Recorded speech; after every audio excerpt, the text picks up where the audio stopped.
Good morning, YouTube. This is Dirk with Opposite Farm, and we have just fed the hogs a pile of innards from a couple sheep that we butchered this morning. They're very happy. We're getting ready for the big freeze that's supposed to be coming starting tomorrow.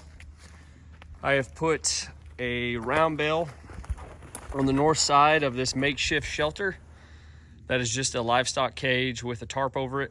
Has a little door on the front of it, facing south. Normally, I don't really give my animals shelter, but these gilts are 12 weeks old and they're very expensive, and I want to try to preserve them.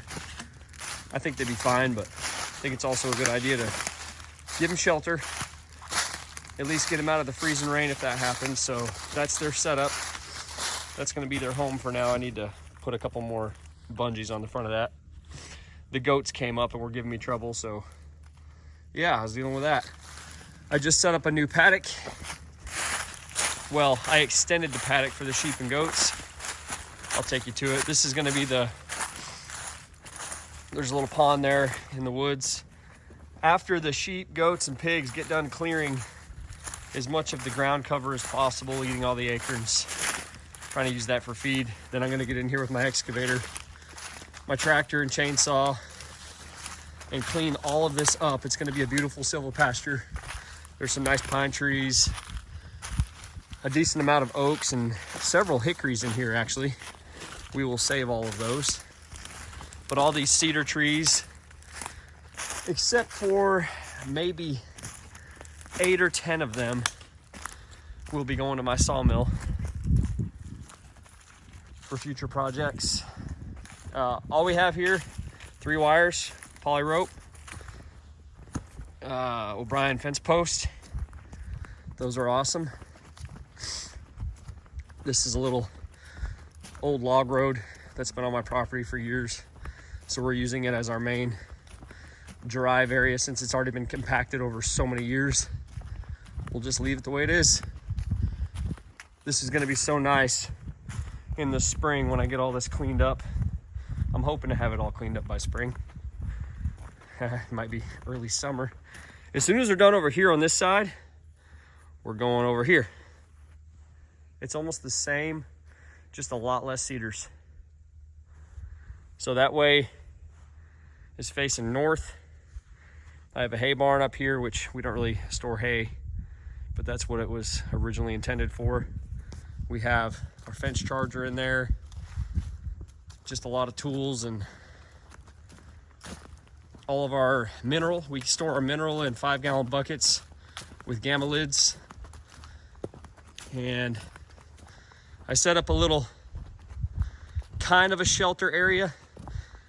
I'm not gonna let them inside that horse trailer. That's a really old horse trailer we've had for years. But I set up some hay bales around it so they can kind of get out of the wind, get out of the sleet, which they have plenty of cedars. They should be fine anyway, but I don't want to lose animals because of something silly like that. But there they are. Just opened this side up. They were right here over, and I just opened this up over here about another, I don't know, quarter acre or so, maybe a little more. Basically got all the length out of the reels that I had and called it good. The sheep and goats have primarily been hanging out in the woods, eating acorns. Of course, they're out here right now because I just opened this new spot up. So everybody's excited and happy about new grass. There's not a ton of grass. This is our first year rotationally grazing. We were able to have a little stockpile, but not a lot. Not a lot. It'll be a lot better next year. But I have plenty of land here to move them, so we should be fine. We shouldn't have to feed very much hay at all this year. There's a mineral sled, Free Choice Enterprises. If you don't have one, you should get one. If you have goats and sheep that you're going to be using it for, I got this idea from Greg Judy. He has probably, I don't know, 5 videos on this. Basically just put a couple 2x6s in here, cut them at an angle, figure out the correct angle, and I've got a 4-inch rise here.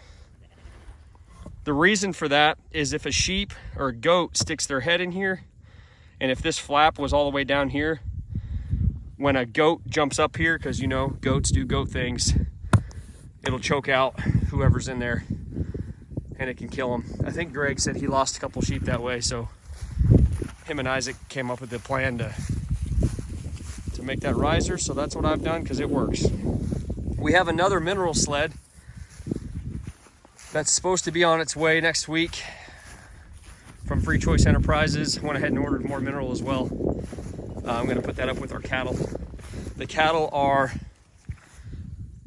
way on the other end of the farm, about 2 miles north of here. Our place is really long piece of land. It's not a huge property, but it's long and narrow.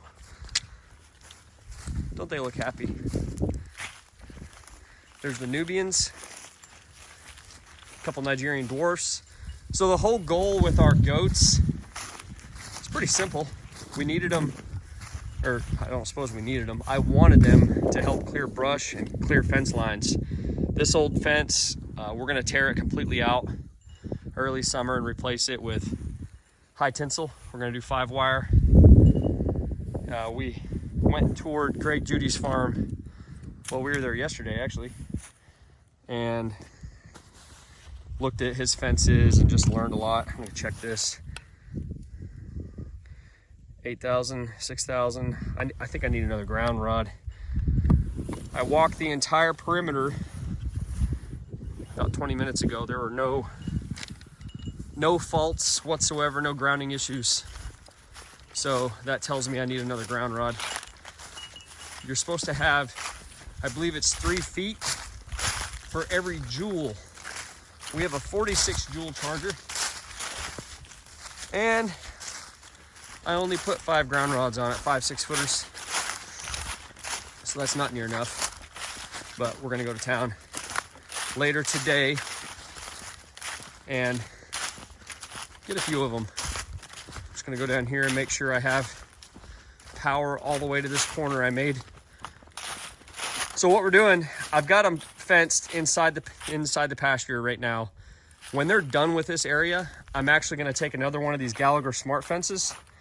I'm gonna put it on the other side of that fence, and I'm gonna control them in this narrow area, probably 30 feet for, I don't know, 3 or 4 days to try to put a massive amount of pressure in that area.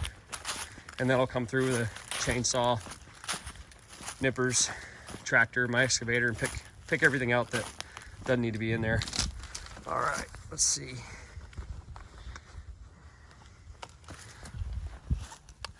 Oh yeah, 8,000. 6 on that one, 6.8. It's good and hot. We brought another 21 ewes home yesterday while we were up there in northern Missouri. We had arranged to pick some sheep up from another guy about two hours northwest of where Greg Judy's farm is, there by Columbia. So it kind of worked out pretty good. We brought them home. They're happy. Some of them are actually still down in the woods. They're still getting acclimated from last night. But Brownie, our little Katahdin ram, has already been working on them. I need another ram. If anyone is in the south central Missouri, north central Arkansas area and has a St. Croix ram, 2-3 years old, that they'd want to part with, and he's built good, shoot me a message. I might want to take him if you don't need him. Look how happy they are. Man, I just love that. These little ewes are 6-7 months old, according to the guy I bought them from. He was raising them on pasture as well. Their condition looks pretty dang good. There's a couple a little thin, but we're gonna give them a chance. The way we raise them, I don't think they were giving them, I think they were just giving them a regular old bag mineral from a feed store. So we'll see what they do on our program. All right, guys, this video is getting long enough. It's about 10 minutes. If you haven't already, subscribe to our channel. We're trying to grow this thing. We're moving along, going full-time ranching. I have retired from working a normal job, and this is what I'm doing now full-time. And so I'm going to be doing a lot of neat things on our farm. If you want to come along, subscribe. We'll post a video every day or two. Try to keep you guys up to date and trying to help people understand that this is not that hard. You just have to start. Find one enterprise, one animal you really enjoy, start raising them. What's the matter, little girl? I like the color in this little flock. They're dirty. These are a couple of the ones I brought home last night. The guy had them up in a lot for us. It was kind of a muddy lot. That's not how he raised them. Nothing against him. He just had them in his corral. It was kind of muddy. So I really appreciate him getting them up for us. We got there, loaded them up, and we were gone in like 10 minutes. So the white ones look all dirty. The brown ones, well, they're just more brown. All right, guys. Have an amazing weekend. If you're in the ice storm area, go to the store, prepare, get the things you need. Gas for your generator, milk, eggs, all that stuff. All right, till next time. See you later.